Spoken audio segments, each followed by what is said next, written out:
During the summer of 1940, a handful of British fighter squadrons stood between Hitler's Luftwaffe and a successful invasion of Britain. And the outcome of that single air campaign arguably determined the entire course of the war that followed. This video documents every major British fighter aircraft used during World War II, from obsolete biplanes still flying at the war's outset, to the world's first operational jet fighter racing into service just as the conflict ended.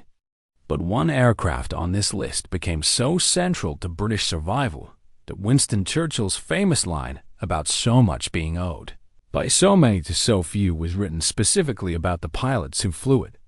That aircraft is coming later in this video. We start with the biplanes that were already outdated the moment the war began. Gloster Gladiator. Britain's last biplane fighter, the Gladiator was already considered obsolete by 1939. Yet it saw genuine combat over Norway, the Mediterranean, and even the desperate defense of Malta, where a handful of aircraft famously earned the nicknames Faith, Hope, and Charity, defending the island virtually alone in the war's early months. Hawker Fury, an earlier interwar biplane fighter that had mostly been retired from frontline service by the time war broke out, though its handling characteristics directly influenced the design philosophy behind Hawker's far more successful monoplane successor, Gloster Gauntlet. Another aging biplane design phased out of frontline squadrons just before the war, though a small number soldiered on in secondary and training roles into the early war years. Now for the monoplane that carried the heaviest burden during the desperate summer of 1940, Hawker Hurricane. Though it never received quite the same fame as its more elegant counterpart, the Hurricane actually shot down more enemy aircraft during the Battle of Britain than every other type combined, its sturdy fabric-covered airframe proving remarkably easy to repair after battle damage and forgiving enough to be flown by rapidly trained wartime pilots. Hawker Hurricane C variant, a navalized version fitted with an arrestor hook and, in some configurations, launched from converted merchant ships using rocket-assisted catapults to provide desperately needed air cover for Atlantic convoys under sustained air attack. Then came the aircraft that became the single most recognizable symbol of British wartime resistance, Supermarine Spitfire. This is the aircraft from the Hook, combining an elegant elliptical wing with exceptional maneuverability. The Spitfire earned a reputation as one of the finest dogfighting aircraft of the entire war, and it remained in continuous frontline development throughout the conflict, evolving from its original 1938 design into dramatically more powerful later variants that bore only a passing resemblance to the aircraft that first faced the Luftwaffe. Spitfire Mark IX, a significant mid-war upgrade fitted with a more powerful engine specifically to counter the threat of Germany's improved Focke-Wulf fighters, restoring a performance edge that earlier Spitfire variants had begun to lose. Spitfire Mark XIV, a late-war variant powered by an even more potent engine, capable of intercepting Germany's fastest piston engine fighters and even engaging early jet-powered threats during the war's final year.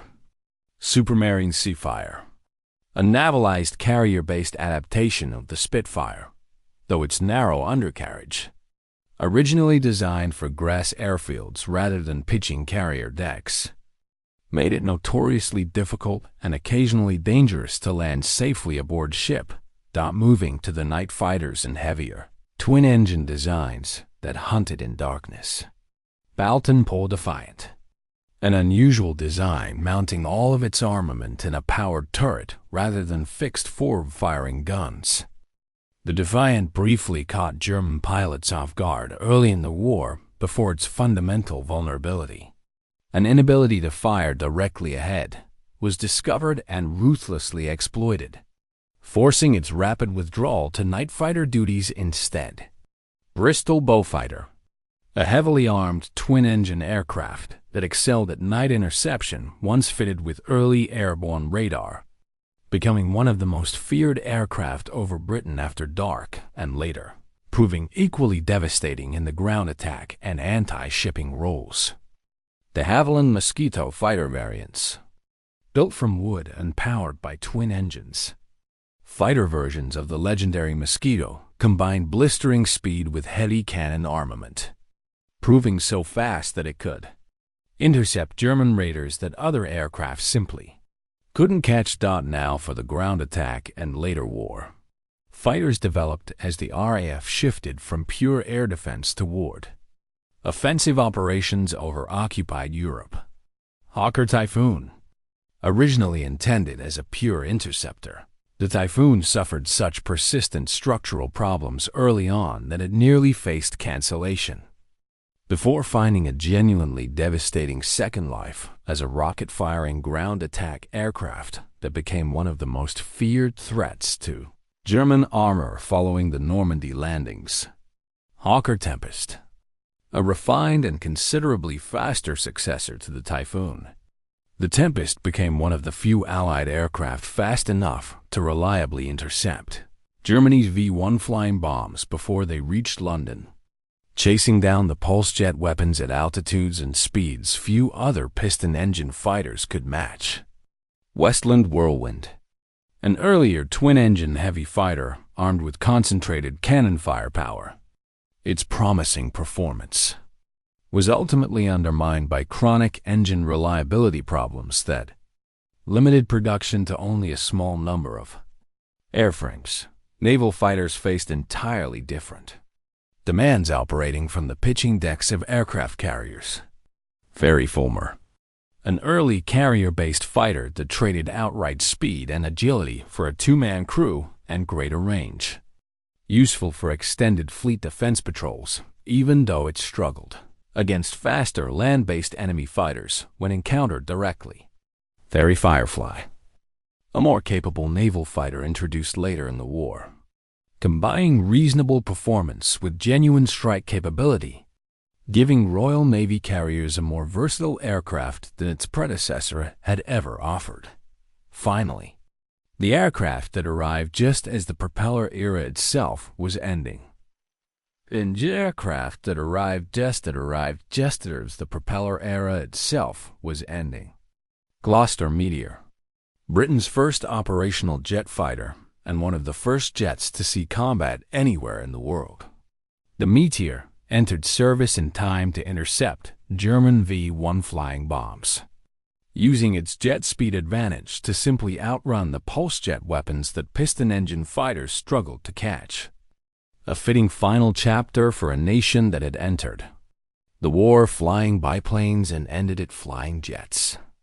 An entire additional layer of British fighter development that rarely gets covered outside dedicated aviation history circles, but that filled genuinely important roles across the war. Miles Master.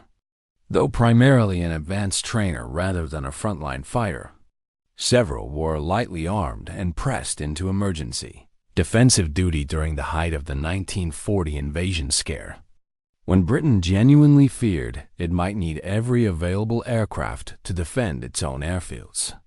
Hawker Hotspur.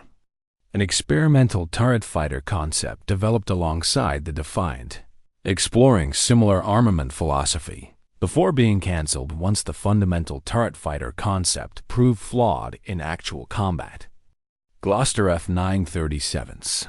An experimental twin-engine fighter prototype that never reached full production, though its testing contributed useful data toward later heavier fighter designs. Blackburn, ROC. A naval turret fighter variant sharing the same fundamental design flaw as the Defiant, mounting its guns in a rear turret rather than forward-firing position, and it proved similarly ineffective once German pilots learned to simply approach from directly ahead.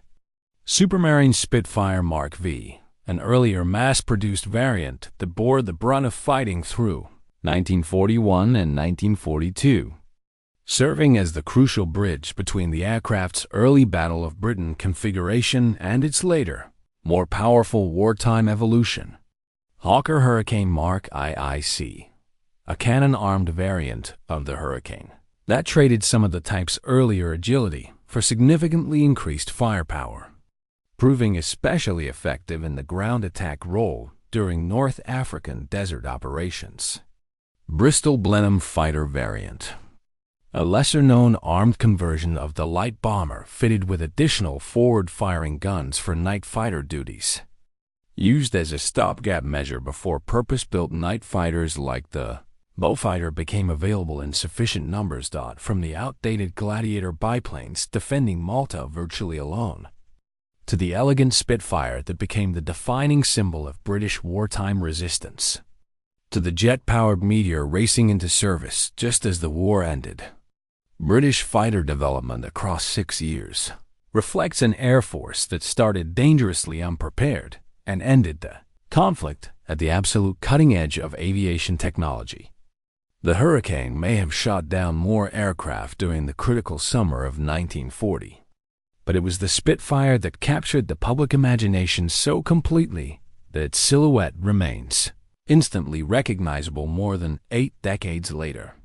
A testament to just how close that single desperate air campaign came to deciding the entire outcome of the war.